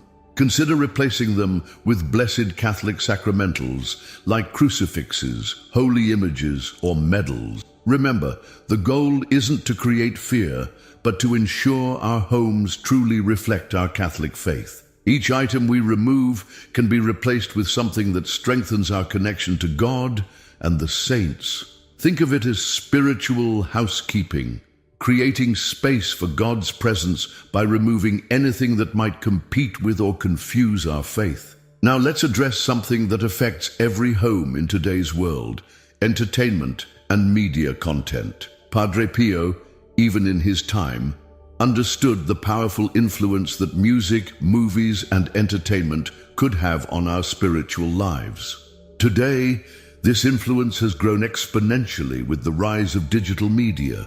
Let's start with music. The rhythms and lyrics we allow into our homes have a profound impact on our spiritual well-being. Padre Pio warned about music that promotes values contrary to our faith, songs with explicit content, those that mock religious beliefs or promote harmful behaviors. But it goes deeper than just obvious inappropriate content. Even certain rhythms and beats can create spiritual disturbance in your home. Think about the music playing in your home right now. What messages are being transmitted to your family? Are the lyrics building up your faith or slowly eroding it? Remember, music isn't just entertainment. It's a powerful force that can either elevate our spirits toward God or pull us away from Him.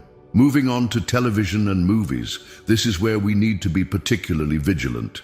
Many shows and films today normalize behaviors and attitudes that directly contradict our Catholic values. Violence, explicit content, occult themes, and mockery of faith have become commonplace in entertainment.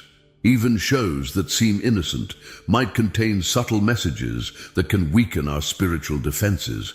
Pay special attention to children's content. Many cartoons and programs include magical elements, supernatural powers, or characters that might seem cute but actually represent spiritual entities that could confuse young minds about the true nature of good and evil. This doesn't mean all fantasy content is harmful, but we need to be discerning about what we allow our children to watch. Video games deserve special mention here. Many popular games today involve elements of violence, occult practices, or moral choices that can desensitize players to sin. Some games even include actual occult symbols or rituals as part of their gameplay. If you have gamers in your home, it's crucial to review the content they're engaging with. Social media and internet content present another challenge. The endless scroll of information can expose us to harmful spiritual influences without us even realizing it. Memes that mock faith, viral challenges that promote dangerous behaviors, or content that subtly undermines Catholic teachings. All these can affect your home's spiritual atmosphere.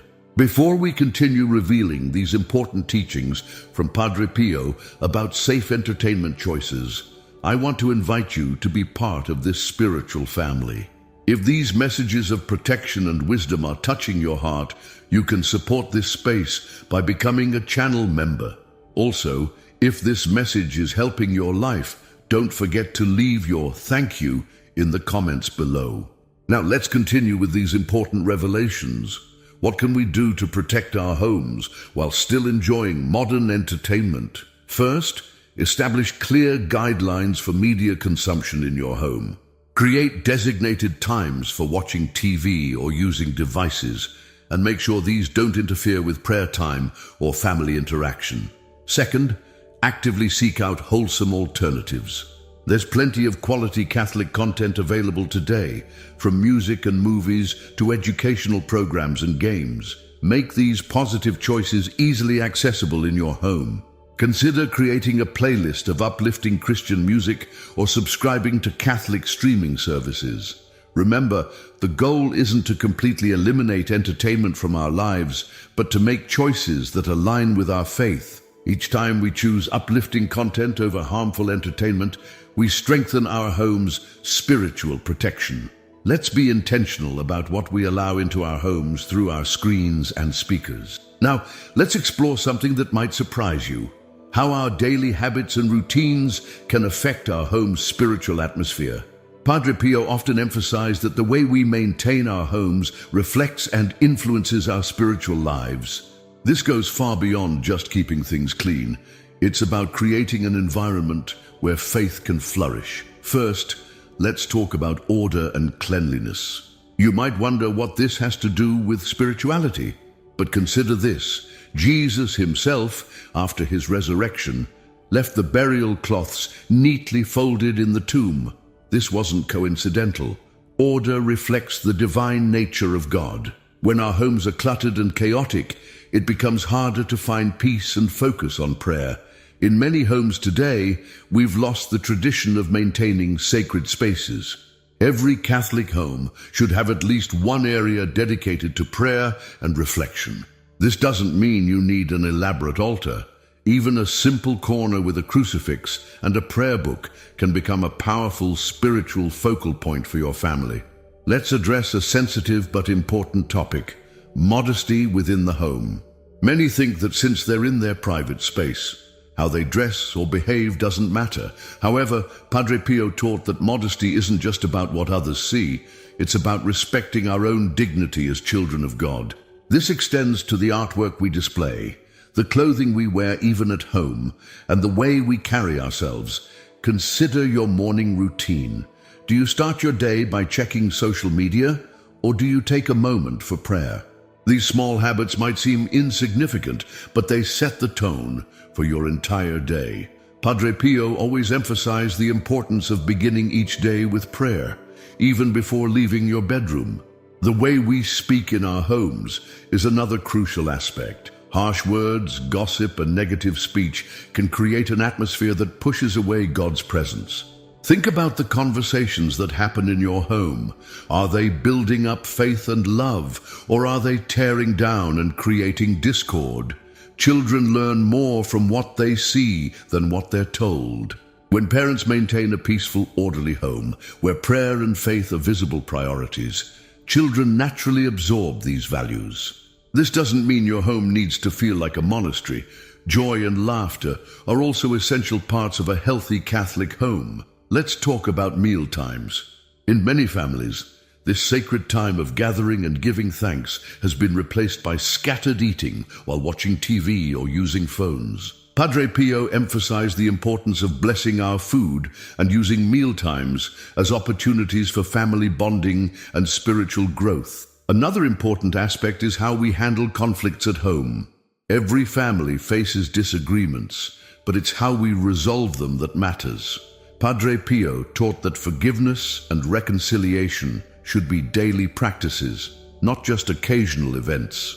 When family members know how to ask for and grant forgiveness, the home becomes a place of healing and growth. Time management is also crucial for maintaining a spiritually healthy home. Many families today are so busy with activities and commitments that they barely have time for prayer or family togetherness. We need to be intentional about creating space for what truly matters, our relationship with God and with each other. Consider the atmosphere of your home during different times of day. Is there constant noise from TV or devices? Are there moments of peaceful silence? Padre Pio knew that God often speaks in silence, and our homes need to have times of quiet for prayer and reflection. What about your bedtime routine? The last thoughts before sleep can significantly impact our spiritual well-being. Instead of ending the day with social media or news, consider implementing a family prayer time or quiet reflection period before bed. Remember, these practices aren't about creating rigid rules, but about fostering an environment where faith can naturally grow and flourish. Each small change in our daily habits can contribute to making our homes true sanctuaries of peace and faith. Now, let's address a delicate but crucial topic: how external influences can affect the spiritual atmosphere of our homes. Padre Pio was particularly concerned about how the people and energies we allow into our living spaces can impact our family's spiritual well-being. First, let's talk about visitors. While hospitality is a Christian virtue, we need to be mindful of who we regularly welcome into our homes. Some people might bring negativity, conflict, or spiritual practices that don't align with our faith. This doesn't mean we should be unwelcoming, but rather that we should be wise about the frequency and nature of these visits. Consider the gifts people bring into your home. Sometimes, well-meaning friends or relatives might give us objects that carry spiritual significance from other traditions. While we should always appreciate their thoughtfulness, we need to be discerning about what we choose to keep and display in our homes.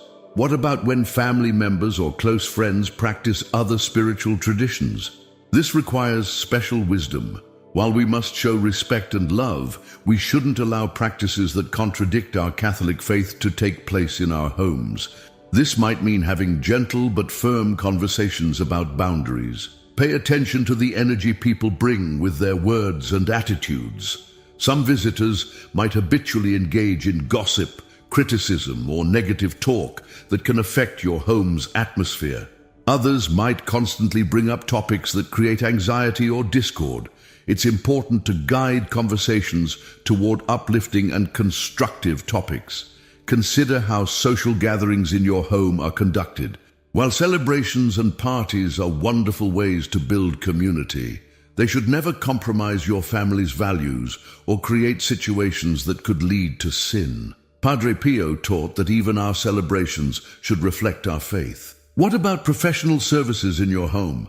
Whether it's maintenance workers, housekeepers, or other service providers, be mindful of their influence. While they're in your space, ensure that your home's Catholic identity remains clear and respected. Let's address modern influences like delivery services and online shopping. It's easy to unknowingly bring problematic items into our homes through these convenient services. Always check what you're ordering and be particularly careful with items that claim to have spiritual or energetic properties. The neighborhood environment can also affect your home. If you live in an area where certain practices or celebrations occur that don't align with Catholic values, you might need to take extra steps to protect your home's spiritual atmosphere. This could include more frequent prayers of protection or blessing your home regularly with holy water. Technology brings external influences right into our homes through internet connections and smart devices. Be mindful of what these devices might be exposing your family to. Consider setting up spiritual and practical boundaries around technology use. Remember that your home should be a refuge, a place where family members can find spiritual strength and renewal. This means being intentional about filtering the external influences that you allow to cross your threshold. Think of your home as a garden that needs protection from harmful elements while remaining open to what helps it grow. When dealing with challenging external influences, always lead with love and wisdom rather than fear or judgment. Our goal isn't to isolate ourselves from the world, but to create a strong spiritual foundation that helps us engage with the world in a healthy way. Now we come to one of the most important parts of our discussion: how to actively protect your home spiritually. Padre Pio left us valuable guidance on creating a strong spiritual shield around our living spaces. And today, I'll share these powerful practices with you. Let's start with the most basic but powerful tool: holy water. Every Catholic home should have holy water available. Use it to bless your home regularly, especially the entrances and windows. Make it a habit to bless your children before they leave for school or when they go to bed. This simple practice creates a powerful spiritual barrier. The crucifix is more than just a decoration. It's a symbol of protection and victory. Padre Pio recommended having a blessed crucifix in every room, particularly above beds and near entrances. When choosing crucifixes, make sure they are properly blessed by a priest. The size doesn't matter as much as the intention and blessing behind it. St. Benedict medals are particularly powerful for home protection.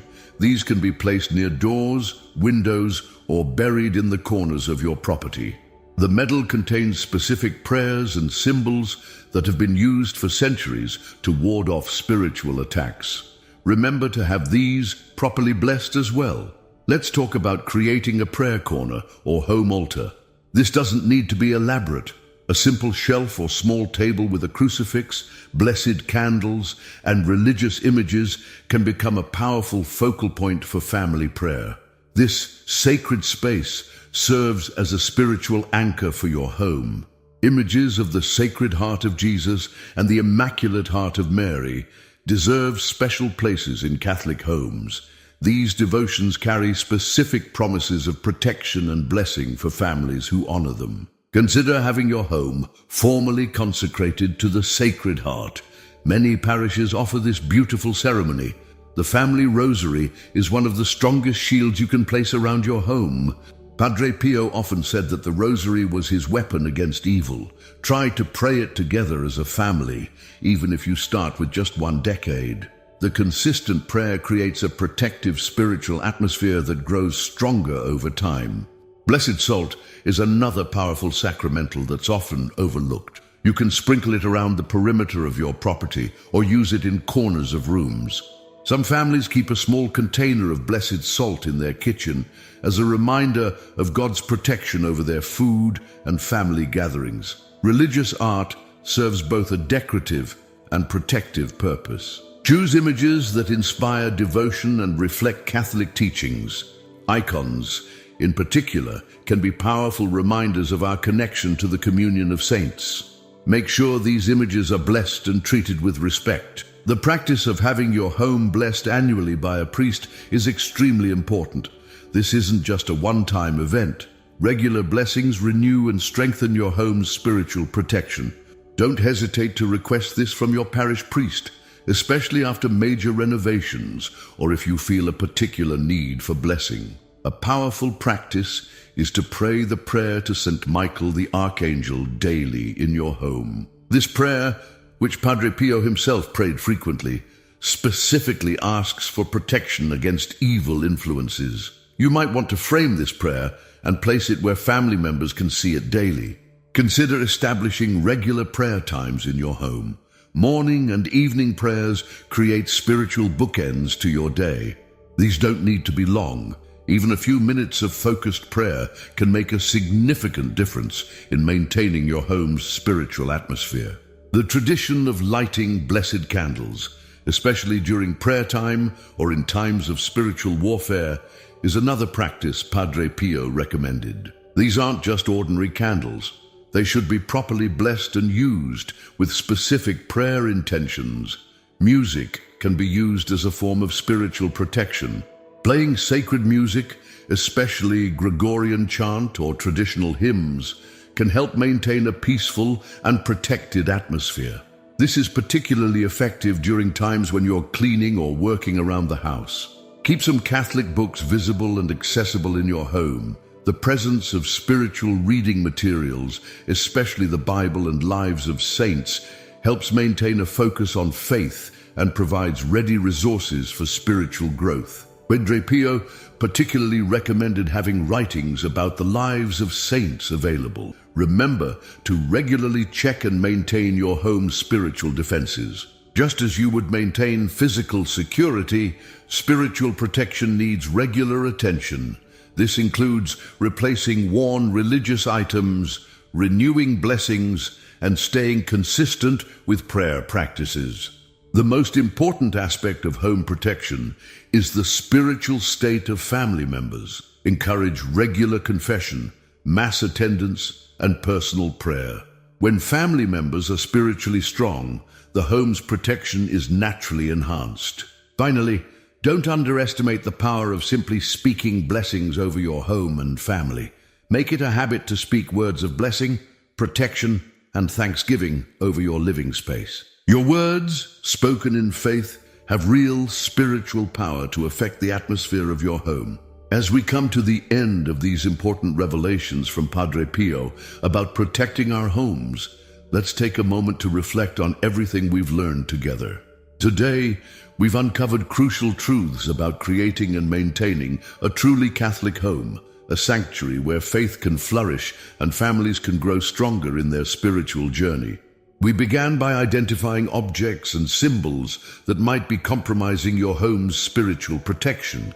Remember, it's not about fear, but about making wise choices that align with our faith. Each item removed is an opportunity to replace it with something that brings true blessing and protection to your family. We discussed the impact of entertainment and media, learning how to create healthy boundaries while still enjoying modern conveniences. Your home can be a place of joy and recreation while maintaining its sacred character. We explored daily habits and practices that either strengthen or weaken our home's spiritual atmosphere. Small changes in our routines can make a significant difference in creating an environment where God's presence is welcomed and honored. We addressed the importance of being mindful about external influences, understanding how to maintain healthy boundaries while still showing Christian hospitality and love to others. And most importantly, we learned practical ways to actively protect our homes through Catholic sacramentals, prayers, and blessed objects. These aren't just traditions. They're powerful tools for creating a spiritual shield around our families. The journey to transforming your home doesn't have to happen all at once. Start with one area we discussed today. Maybe begin by examining the objects in your home or by establishing a dedicated prayer space. Each small step brings you closer to creating the spiritually protected environment your family deserves. Remember, Padre Pio's teachings about home protection came from his deep spiritual insight and his great love for families. He understood the challenges we would face in modern times and left us these guidelines as a gift, a way to keep our homes as islands of faith in an increasingly challenging world. Dear soul who has reached this point, if these teachings from Padre Pio about protecting your home have touched your heart, I invite you to leave a thank you below this video. This simple gesture of gratitude helps more families receive these valuable revelations. And if you wish to continue receiving more messages of protection and wisdom, become a member of this space of connection and faith. Together, we can create a community where peace and harmony are a reality in every home. Take a moment now to look around your home with new eyes. See it not just as a physical space, but as a sacred place where heaven and earth meet in your daily life. Your home can become a true refuge, a place where angels dwell and where God's protection is tangibly felt. I encourage you to share these teachings with others who might need them. Many families are struggling with unseen influences in their homes, not knowing why they can't find peace. Your sharing could be the answer to someone's prayers. Let's make a commitment together to be more intentional about our home's spiritual atmosphere, to be more mindful of what we allow in, more consistent in our prayers, and more focused on creating spaces that honor God and nurture our families' faith. May your home become a beacon of light and peace, protected and blessed, where faith grows stronger each day, where children learn to love God naturally, where relationships are healed and strengthened, and where heaven's protection is felt by everyone who enters. Keep taking steps forward, one day at a time, knowing that each effort to protect and sanctify your home matters eternally. Your family's spiritual well-being is worth every sacrifice and every change we discuss today. Thank you for joining me on this important journey. Together, let's continue building homes that stand as testimonies to God's protective love and care for our families.